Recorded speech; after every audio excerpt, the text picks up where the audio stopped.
Est-ce que tu peux nous raconter un peu les derniers jours, les dernières heures de course? Ouais, carrément. Là, j'étais dans les alizés d'Atlantique Sud, même si c'était pas très stable en force, en direction et tout ça, c'était quand même assez reposant, assez tout droit et dans des conditions sympas, avec des belles nuits étoilées et tout, donc ça faisait du bien, ça faisait un peu vacances après tout ce qu'il y avait eu avant. Voilà, et là je pense d'ici ce soir arriver dans le poteau noir, donc je me prépare à ça et c'est juste une nuit un peu mouvementée parce que j'ai des petits problèmes d'aérien, donc je suis à nouveau en mode compas et avant le poteau noir ça me stresse un petit peu, j'avoue, mais bon, c'est pas grave, on va trouver une solution et voilà. Mais sinon tout va bien, il n'y a pas de... Enfin voilà, c'est des conditions quand même moins stressantes que les mers du Sud. Tu peux nous expliquer un peu le problème que tu évoques? Non, tu sais que je suis sur un aérien de sphère là, qui est mis à l'arrière du bateau parce que j'ai un problème de câblage dans le mât qui fait que je peux pas utiliser deux aériens qui sont en haut du mât. Et là depuis cette nuit, depuis 4h30 du mat, il s'est mis à merder l'aérien derrière, donc comme il n'y avait pas d'urgence, j'ai pas réveillé l'équipe pour trouver une solution, j'en ai pas trouvé une toute seule.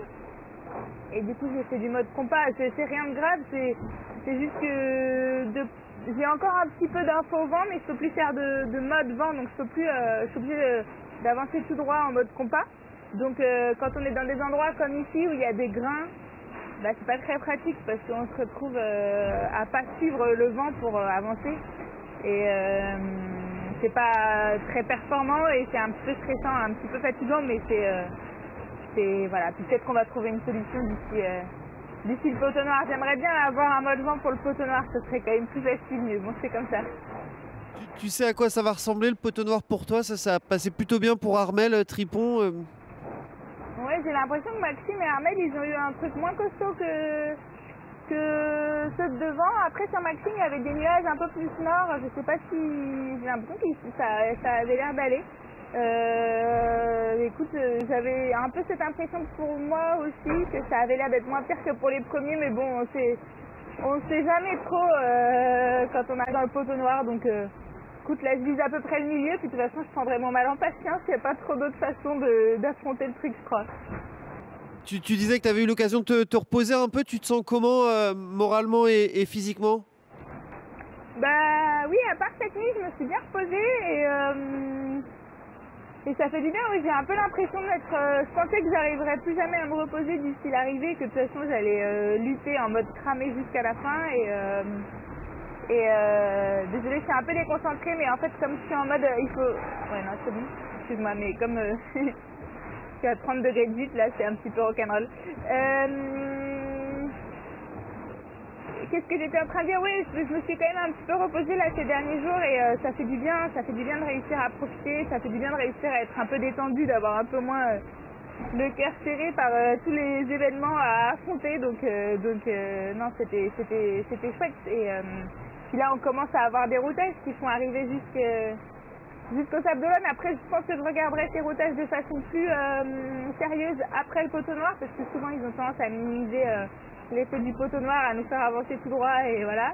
Et donc, mais si tout va bien, si j'ai pas de problème et tout, peut-être que dans une quinzaine de jours, je serai arrivée au Sable, donc ça commence à se rapprocher. Tu parlais de nuit étoilée tout à l'heure, tu peux décrire un peu et décrire plus largement, est-ce que tu prends du plaisir là ces derniers jours? Oui, on a un peu l'impression d'être aux Antilles, en fait ça donne moi depuis quelques jours là, j'ai qu'une envie, c'est de partir en croisière aux Antilles.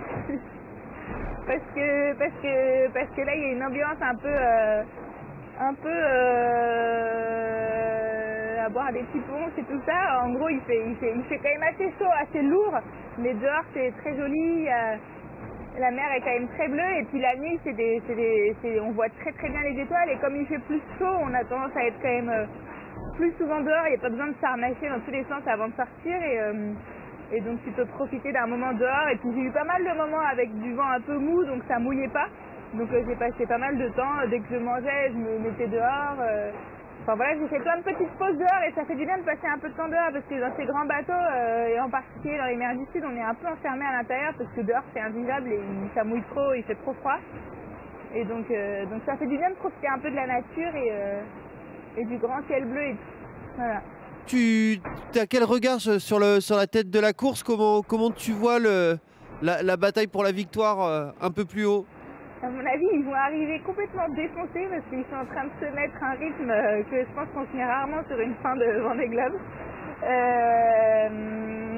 Et franchement, je serais bien incapable de faire des pronostics. C'est sûr que là, il y en a deux qui sortent du lot, c'est Charlie et Louis. Mais bon, il y a aussi les histoires de temps à rajouter à la fin. Enfin, ça devient assez compliqué comme calcul. Je pense que même sur un malentendu, si ça finit dans du vent, Jean il peut encore gagner. Enfin bref, donc je vais sûrement pas faire de pronostic.